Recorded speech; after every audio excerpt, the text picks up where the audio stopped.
Greetings from the Long Island Sound podcast. Welcome to the show. Please rate, review, and comment on the show, and call our listener line and leave a message for our guest. Dial 631-800-3579. All right, enjoy the show.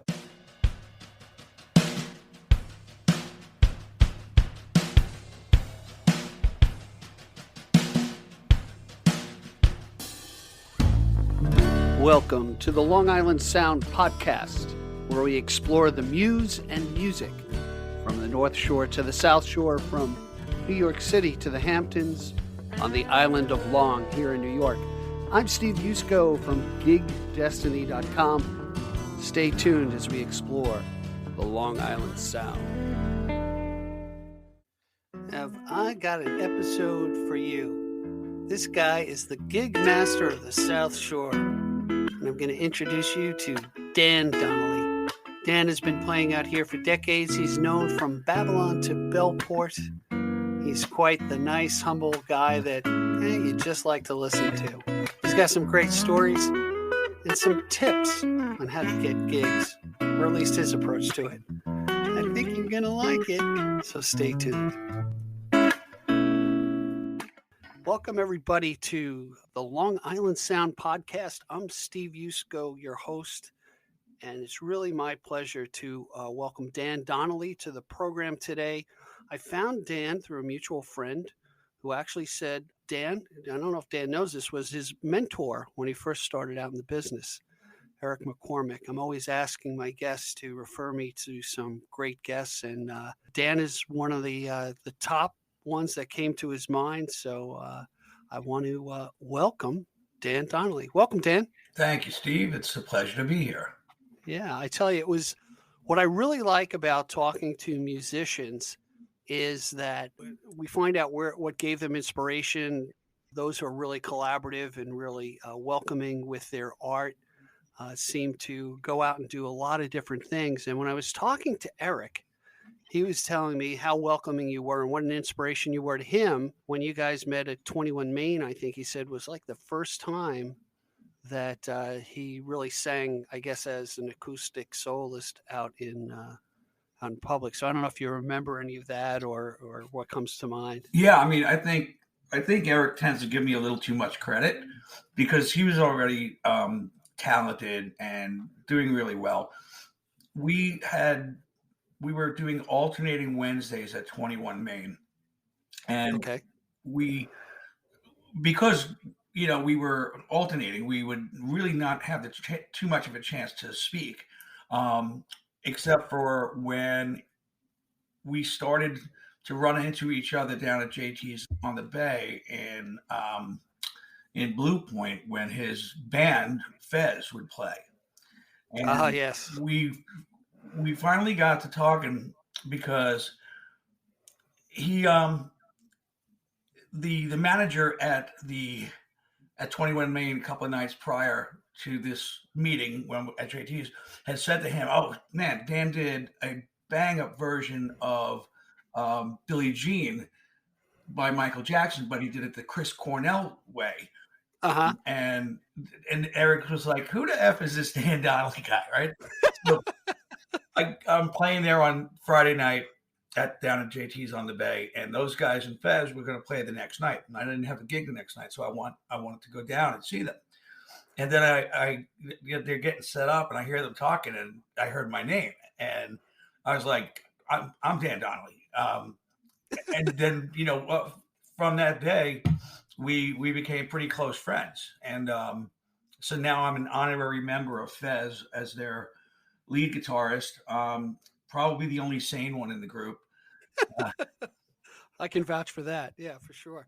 That's what's great, because he said the same thing, that you were an honorary member of Fez. And he says, I probably think because one became fast friends and that you get a chance to play electric, I think, in that group when you play. That's exactly so. Right.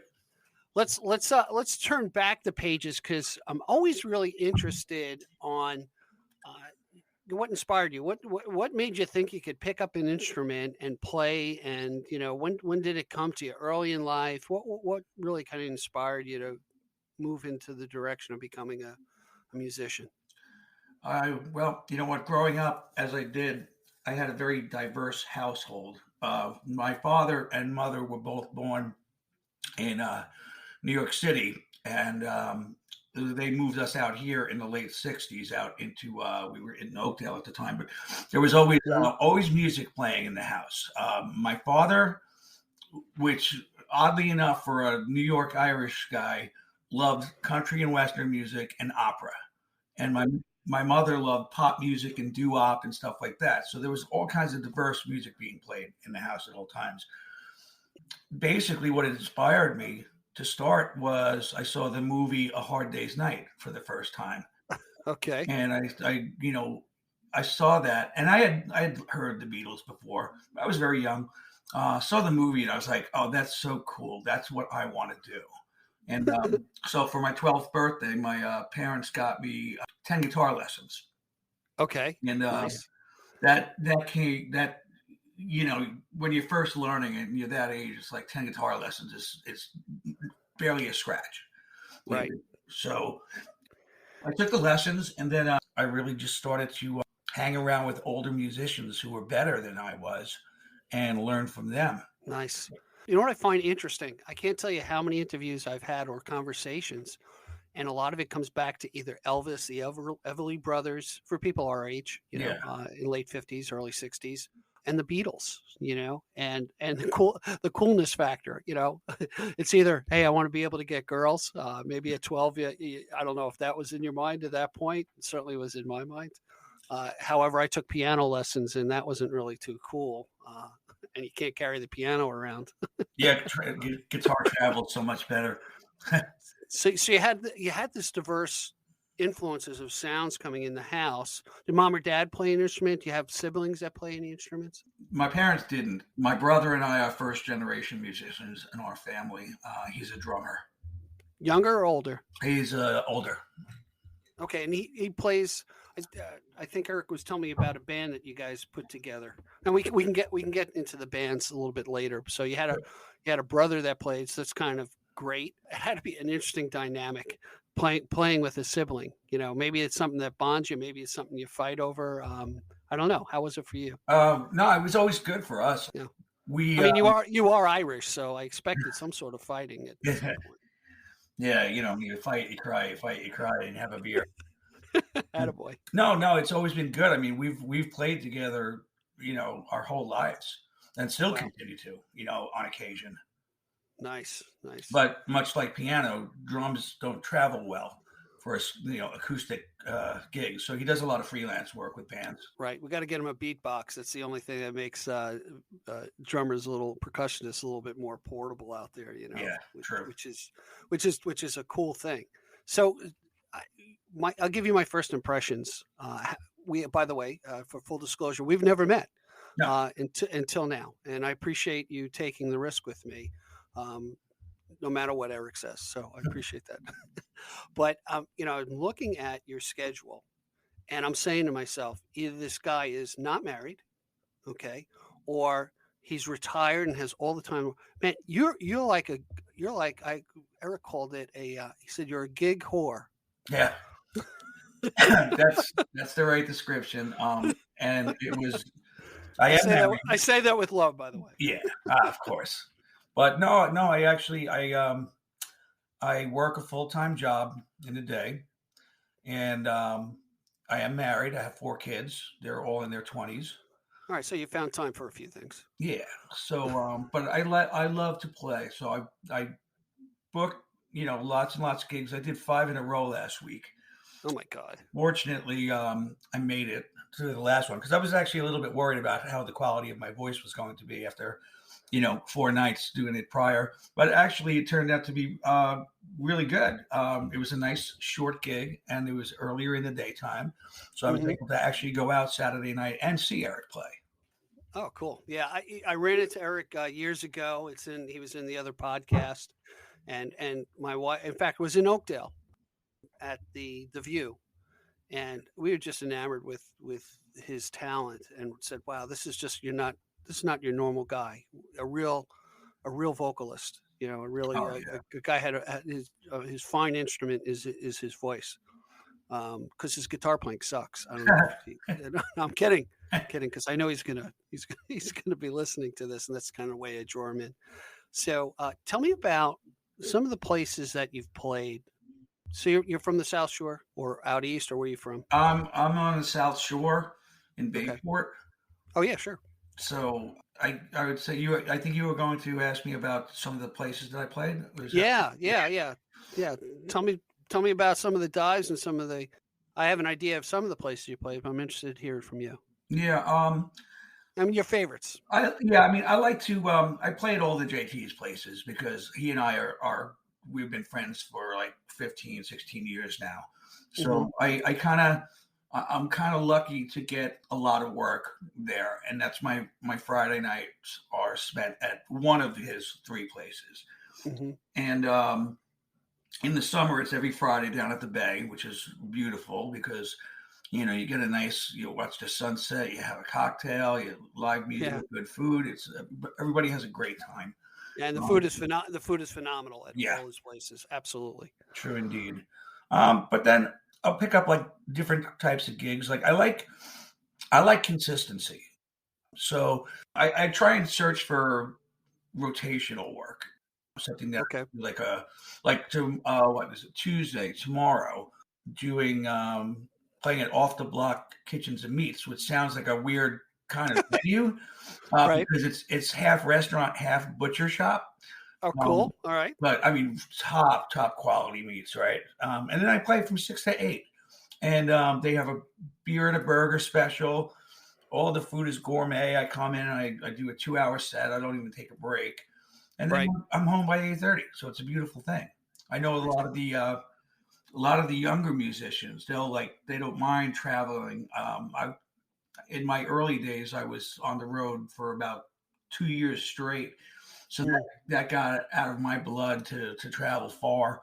So a lot of the younger folks that I know that are in the circuit are kind of like, they'll take a lot of the Riverhead gigs or the West Hampton Beach gigs or things like that. Because to be honest with you, I just don't want to travel, and I have enough work locally so that it frees up venues for those guys as well.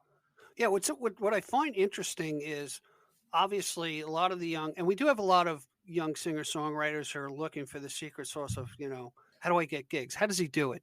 What makes him get gigs, and I can't? Or Erik had said, in the beginning, when you're first out hitting the circuit, you take everything, the American Legion Hall, whatever, and you're all over the place. But there might be something to be said about working a local neighborhood, so to speak. I mean, there's thousands of neighborhoods on Long Island, but if you concentrate on the South Shore, you get to be known, I think, in different circles of people. And it may be, and I'm speculating here, it may be, hey, you know what, with drinking and driving, my wife and I, we have 3 beers and we're a mile away from Babylon Village. We're Ubering home. Oh, do we like to go to Patchogue and the different places? Yeah, we'll take the train and we'll Uber from there, but we don't really extend ourselves out because of the risk, coming back. So, Yeah, I totally agree with you on that. so let me ask you, if you're willing to share this, what's your secret to getting so many gigs? I mean, was it? Yeah. What is it? Number one is persistence. A lot of these venues, they have people knocking on their doors every day. And at first it was like that for me. My very first venture into solo acoustic was I'd say about 15 or 16 years ago, where I went to a local pub in Sayville. It was owned by a gentleman named Jimmy Butler, who is a retired FDNY guy who has since become a very close friend of mine. And I gave him a CD and I said, hey, can you take a listen to this and let me know if you would be interested in having me play here sometime? And so he said, all right, I'll give it a listen. And, I gave my number and such. And what basically happened at that point was he listened to the CD with his brother, Pat. And his brother, Pat, was like, Jimmy, you got to get this guy in here. Oh, nice. So I did. It was like a 7-song demo that I did, where I did like some Jethro Tull, some Stone Temple Pilots, all over the map, basically. And so Jimmy calls me back, and he's like, "All right, listen, do me a favor. We're having a fight against breast cancer benefit on such and such a date. Can you come down and play an hour for me? Donate some of your time." And I was like, "Of course," especially for a cause like that. Yeah, absolutely. So I came down, I played a little over an hour, and then he just started booking me every other Friday for happy hour. And so I took that same approach with a restaurant that was called Oysterman's at the time, Hmm. which is now Bistro Long Island in Sable. Took the same approach and then just started looking for more and more places to try and work. I think the secret to my success in that is that I'm very, very professional. I show up on time. I Right. provide, quality sound, take short breaks, and develop a relationship with the owners. So, like, if we, for example, if it's someplace that I've played on a regular basis and I've become friendly with the owners and the staff, which I like to do, I like to, learn everybody's name and all that type Yeah. of thing. Mhm. And then if there happens to be a particularly slow night, then you know what, cut me loose early, save some money. Right. So I won't hard line them on the full pay if we're having a particularly slow night, and it just works. Help create a business relationship out of it. Right. That it's interesting that you say that because I'll play devil's advocate because I've heard stories of there are nefarious guys out there who will put it up forth. Hey, give me a free night, and if I like you, I'll pay you the next time we call on you, and really try to take advantage of you. But I think I, I believe very truly if you put goodwill out there, it'll pay dividends in the long run. But the consistency is there, and I think now I have this feeling because I've been trying to get my friends gigs here and there, and it's a full time persistent job, and I have a full time job outside of this. So now with the light at the end of the tunnel, as far as us being to be unmasked and people gathering, I think there's kind of a backlog. At least I can just tell you personally. I always go to listen to live music, both my wife and I, but I think there's a great demand there. But you got to work with the venue owner. They're hurting. I mean, a lot of these places went out of business. That's true. And the people that I spoke to, I'll give you an example. I won't say the name of the place. Right here in Babylon, had given a flyer for a friend of mine who got back in the business after many years, and he's like, "Hey, we're just." I felt embarrassed. He's like, "Oh, I wish I could do it. We're just making it." And you know what? A week ago, I'd happened to be in this place with my wife, and he came up and he goes, "Hey, I saw that flyer you gave me." He goes, "We're definitely going to do something with your guys." And I felt good about it, but there has to be that give and take. I mean, the money's, not always flowing out. And True. if you're that kind of businessman and you're empathetic to the venue's operator situation, but wary of the kooky guys that are out there, I think you'll do well. Yeah, I would tend to agree with that.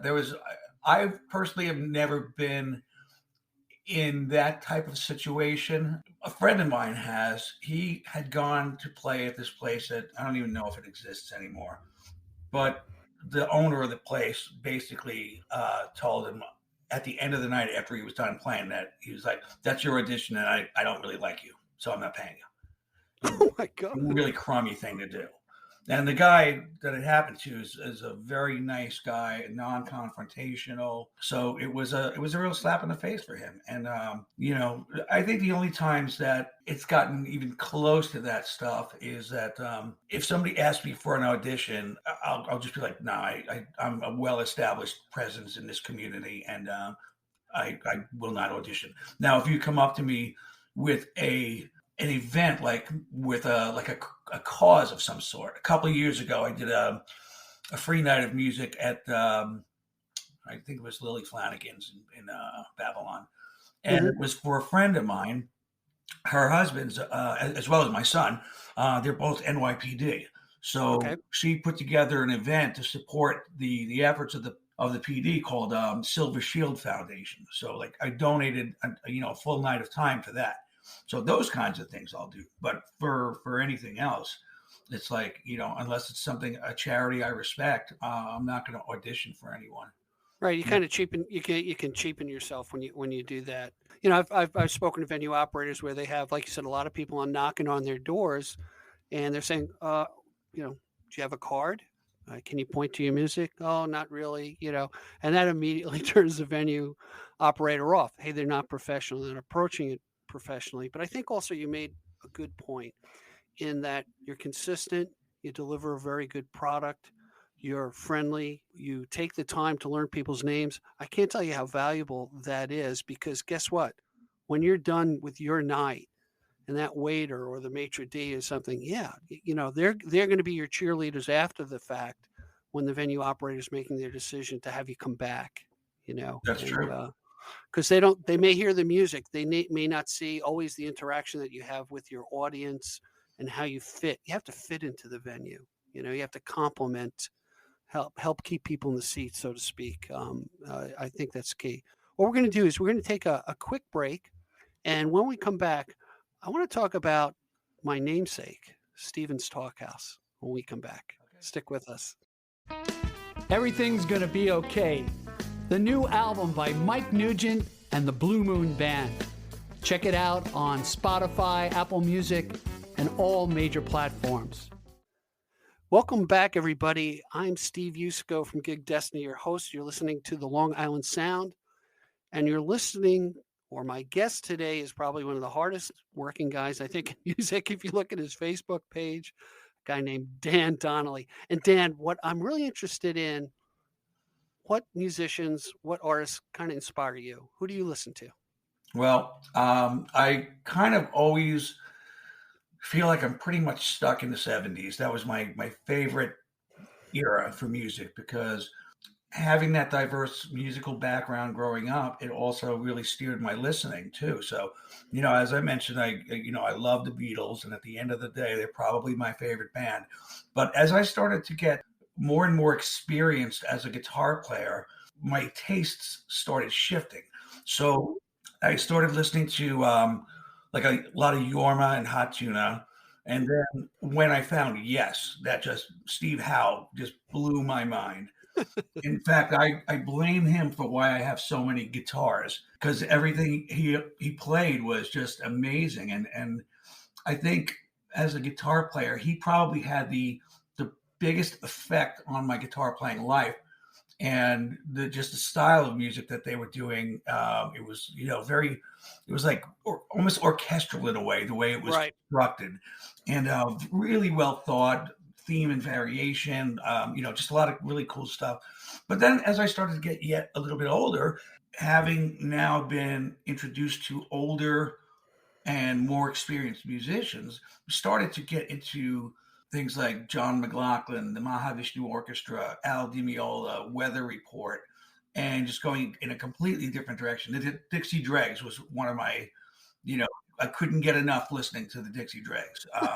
Every time they would come to Long Island, we'd go see them play. But we started getting into that music, and as a result of that, we put together an original band when I was about 16. We were called Stratus, which was named after a Billy Cobham song. And we decided that we were going to be our own little fusion band. And we just wrote a whole bunch of instrumentals. And the funniest thing about that whole thing was that we were so committed to it. Right. We actually won a local battle of the bands where the other three bands were playing stuff like Skynyrd and Zepp and, all the classics.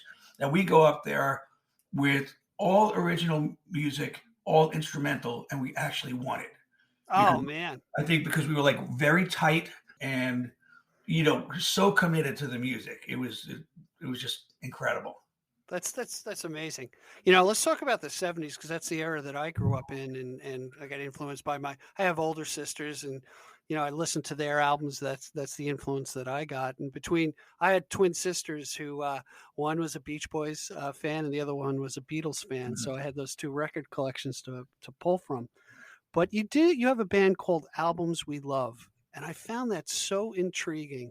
Why don't you tell our audience a little bit about what you've conquered and how you took approach that? How did that come to be? Oh, that was we've been doing that for like 10 years now, I think, where we only book a handful of shows per year. But the idea came from my brother, the idea being that we would have this kind of revolving door band where other musicians from other bands or other acts, or whether they be solo or duo or what, we get together once a year and we pick out a classic album to play from start to finish, just like as if you were to put it on your turntable.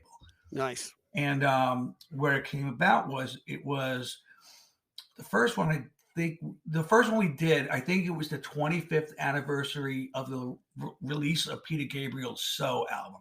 Okay. So we got together a band of 7 musicians, a couple of guitar players, singers, bass, keys, drums, and we learned the whole album. We figured it was going to be a one-off. Right. Get a gig, have some fun.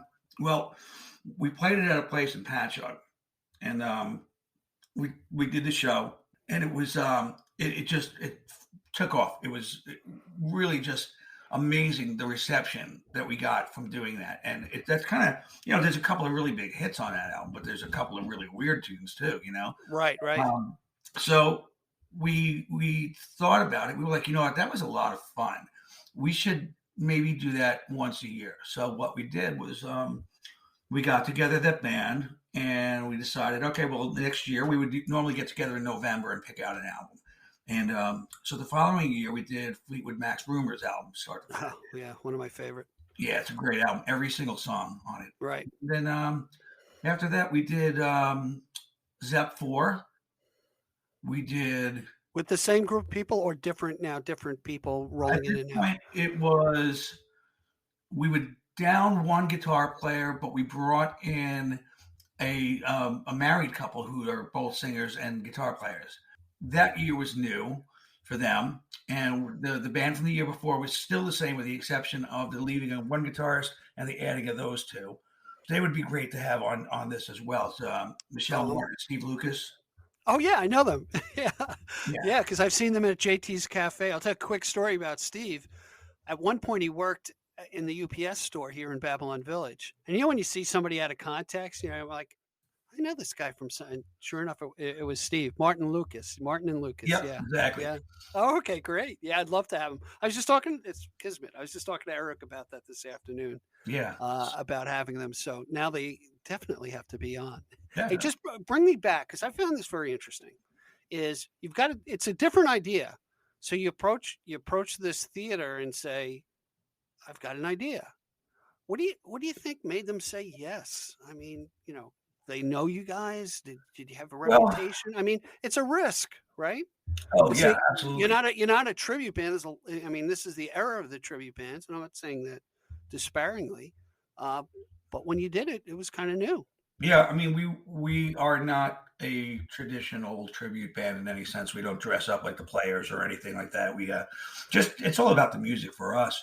And when we played at the Patchogue Theater, there was a guy who was pretty high up on the chain in terms of who they booked, and he's been coming to see us play. Okay.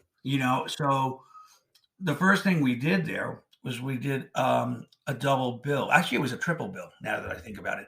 A really great guy and guitarist named Eddie Ayala started off the show with a lot of Jethro Tull acoustic kind of stuff. So Tull, and then the next band came on. Actually, no, we came on next, and we did Led Zepp 4, start to finish. What a blast, because it was like this lights and sound. It's like, it was just great. And then there was the band that ended the show. They did the entire Dark Side of the Moon album. So it was wow, it was just a really good, mixing of all the talents and whatnot. And out of an 1,100 seat theater, all of us being virtually unknown, we actually sold 900 plus tickets. So that's great. Yeah, it's what a great event that takes you to. Hey, I want to ask you this. I mentioned it before the break. Tell me a story about Stephen's Talk House out in Amagansett.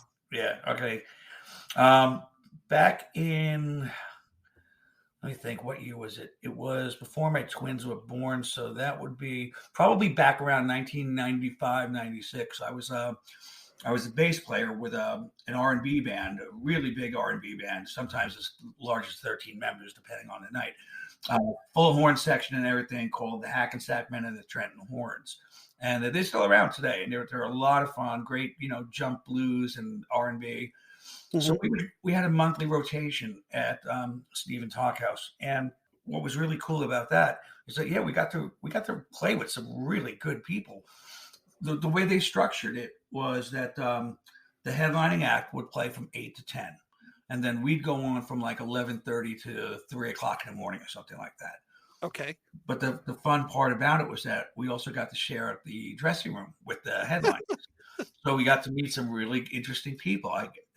I met Clarence Clemens out there. His band was playing, and he had just fractured. He had a stress fracture.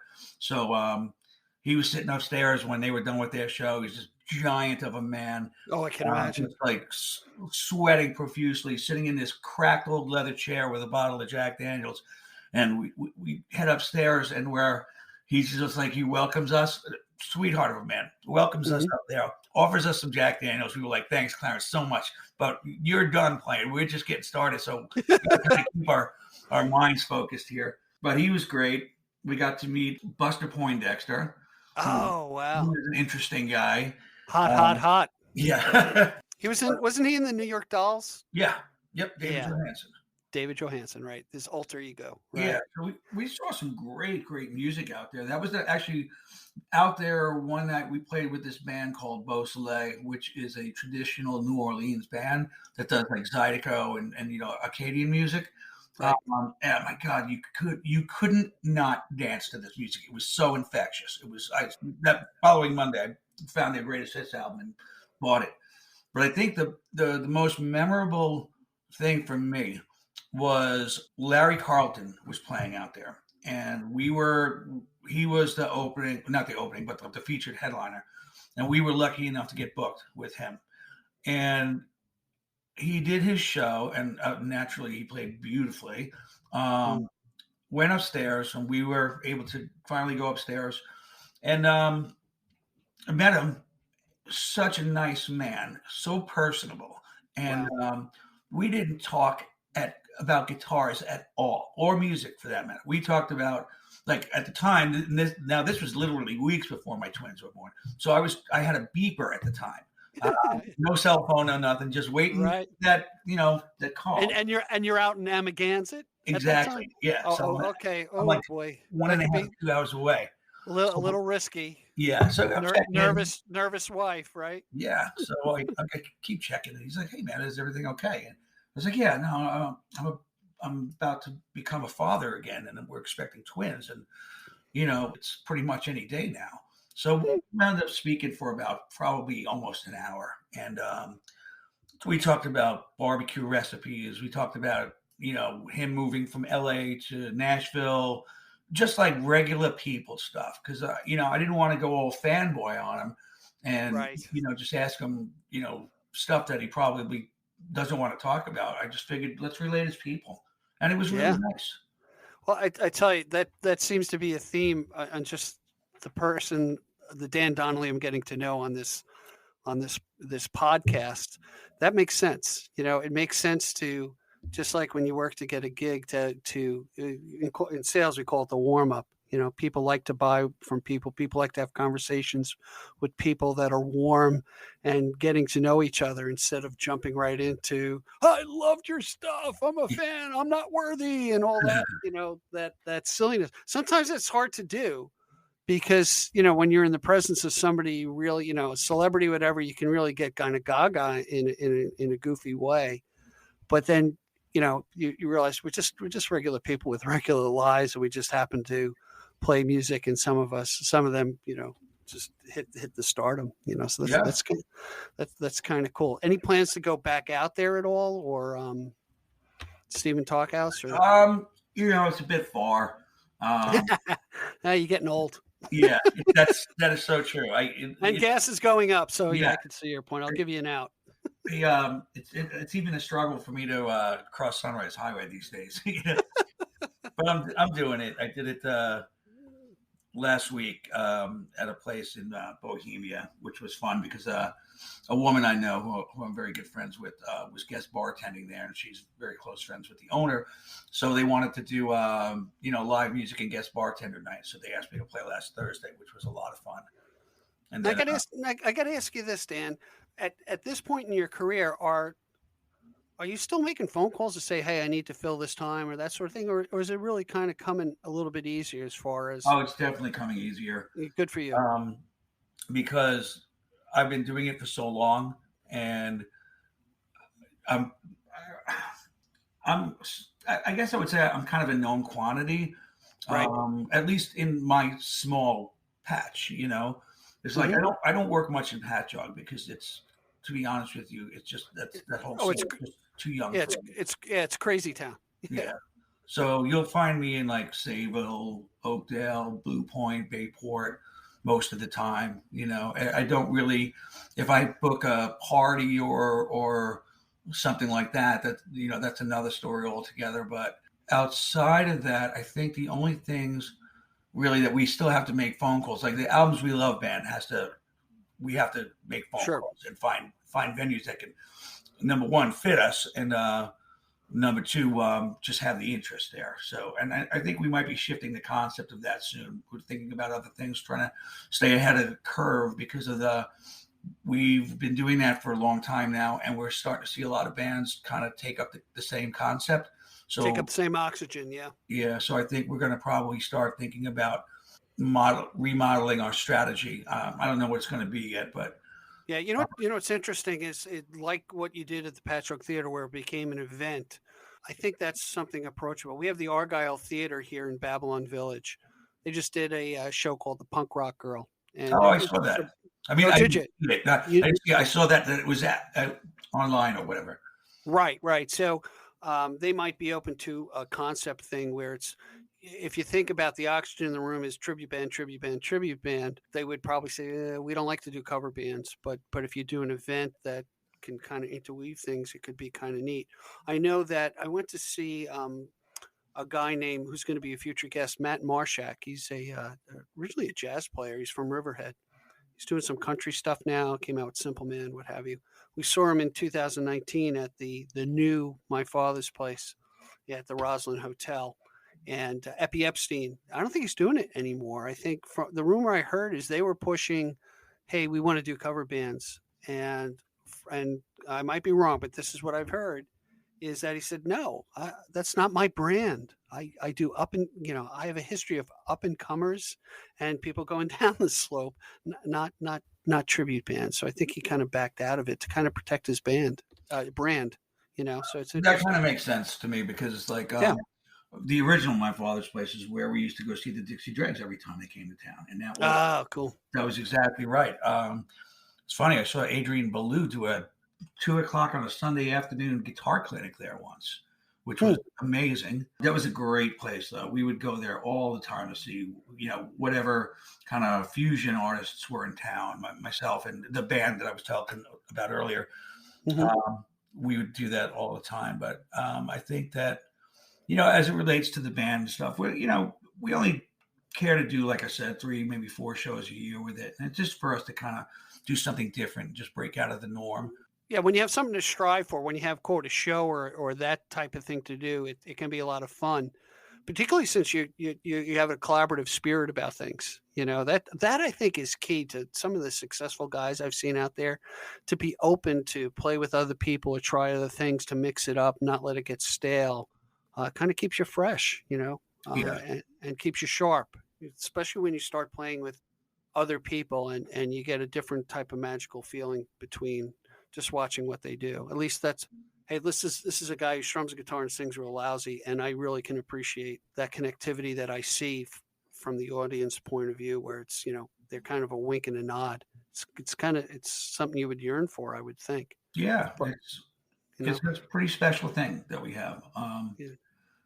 I enjoy it always, and we've gotten to do some really interesting things that, you know, we wouldn't normally be able to do without the people that we have in the band. And we, you know, as kind of that revolving door thing. Now, our original bassist, he had to rotate out because his wife just had a baby. We had another singer in the band. She was working on getting her career started, so she kind of opted out. We brought in another girl to Hmm. sing. So the current lineup is pretty consistent now, and we're just looking to start working on putting together this year's album and trying to start finding venues to play. I just booked one yesterday for in July for the Bayport Blue Point Heritage Society, which is a free concert for the citizens on Middle Road in Bayport, outdoor gig, gazebo, and just a Nice. night, just an appreciation for the citizens. Yeah, and I think after everything people have been locked up for the past couple of years is going to be well appreciated. I'm sure you're going to get great enthusiasm to hear your music. We're going to take one more break, Dan, and when we come back, I want you to talk about the craziest place you've ever played or the craziest gig. I think you might know what I'm leaning towards, and we'll be right back. This is Steve Yusko from GigDestiny.com. We're the bridge between musicians and live venues. Come check us out. We're here to help you. Be well. Welcome back, everybody. I'm Steve Yusko from GigDestiny.com. I'm here with my new friend, Dan Donnelly. And Dan, what comes to mind? There's always those smooth gigs. Everything kind of goes together. And there are those anomalies out there that you may say, why the heck did I do this? Or how the heck did this happen? What was the craziest time or the craziest place that you found yourself in gigging? That's a great question because I've done all sorts of things. But I think the strangest one that I've ever been involved in is I played at a wake. This was a Sunday night. This was my 6th gig in 5 days. Oh, And it was my last one of the weekend. I was supposed to be having dinner at a friend's house with my wife and kids, which we went over, but then I left to go play at the gig because, the wake times were 7 to 9 or 9:30, something like that. Mm-hmm. So I drive up, I get to the funeral home, and I'm already anxious about this because it was just a strange thing that what it was, there was a reasonably young man I think he was in his like mid to late 30s, who was a schizophrenic. And the one day that he was kind of left alone, he mismanaged his medications and he wound up dying as a result of that. But the family said that this guy was a huge Bon Jovi fan and they wanted to have live music at the wake. So the owner of the funeral home and I are pretty good friends. So he thought of me to call first. He's like, hey, listen, I completely understand if you don't want to do this. And I listened. I was like, no, that's fine. I said, it'll be a little weird, but this is what the family wants. I'm making decent money doing it. I only have to play like 3 songs because there's, other things going on. So now here I am. I get there. I'm bringing in my gear, trying to be as quiet as you possibly could, and inobtrusive and quietly set up. Once I'm done, the funeral director comes to me, gets me into their office, and says, "All right, here's the way we want to do this. You're gonna, we're gonna say something, then you're gonna do these 3 songs. But first, before you do that, I have to ask. We're broadcasting the wake." Oh my God! Yeah, they were broadcasting the wake for the people who couldn't attend from far away. Right. Webcasting, I guess it would be. So I was like, that's weird, but sure, why not? Okay. So now the 3 songs that they gave me to play, I don't really remember what they were at this point, but I had to acousticize them because Bon Jovi's a pretty hard rocking band, Yeah, right. To be honest with you, I'm and no offense to his music or his fans, I'm really not a fan, so I don't listen to the music. Okay. Oh man, talk about complications. Yeah. So I go in and I start to play, and I play the first song. Just this eerie quietness, like nobody knew what to do. They didn't know whether to clap or whether to, and so all you hear now is the shuffling of my papers to get to the next song. And I started and I played, and then after that song, they clapped, and then I played my last song, and then as quietly as possible, packed up to go. Well, on my way out, I ran into the guy's aunt who had tears in her eyes, and she was like, "That was so beautiful, so well done. Thank you so much for doing this." And then on my final trip out, the dad comes up to me and he puts his arm on my shoulder, and his eyes are all teary, and he said to me, he was like, that's exactly what he would have liked. Thank you so much. And it actually brought me to tears, Yeah, sure.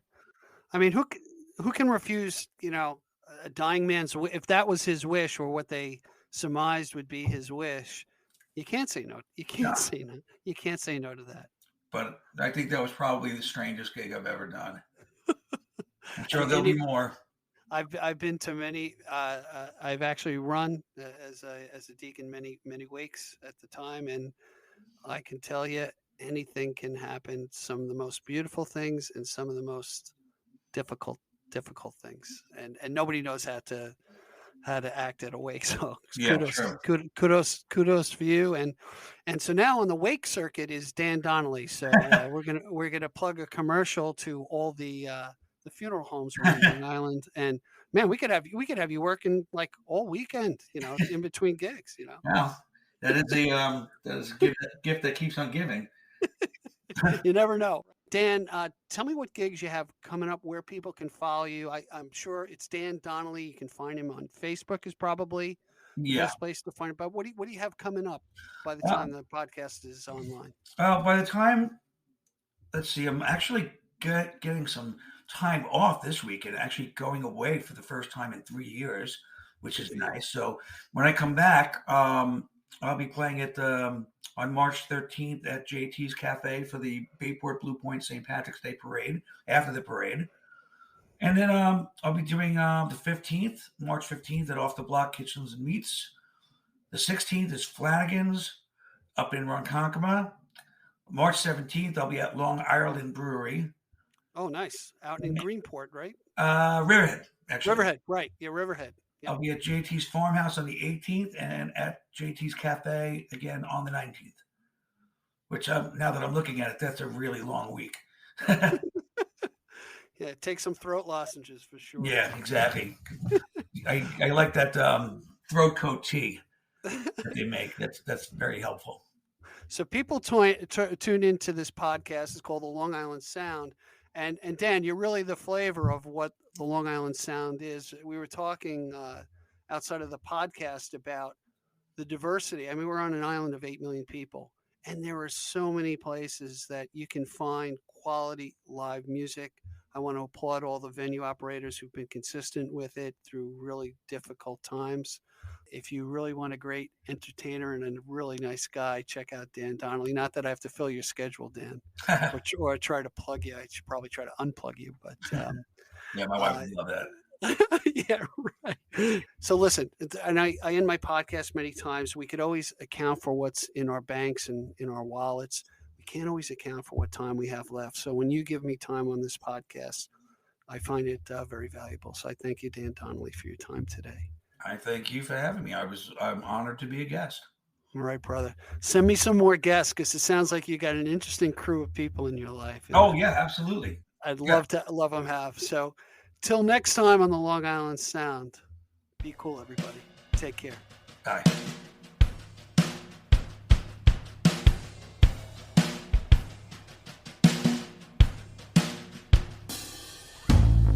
Thank you for joining us today. I appreciate the time you spent with us. Please subscribe and comment and visit us at gigdestiny.com. Till next time, be generous with your joy, keep your spirits high, and let the music take you on a journey. Be well. Peace.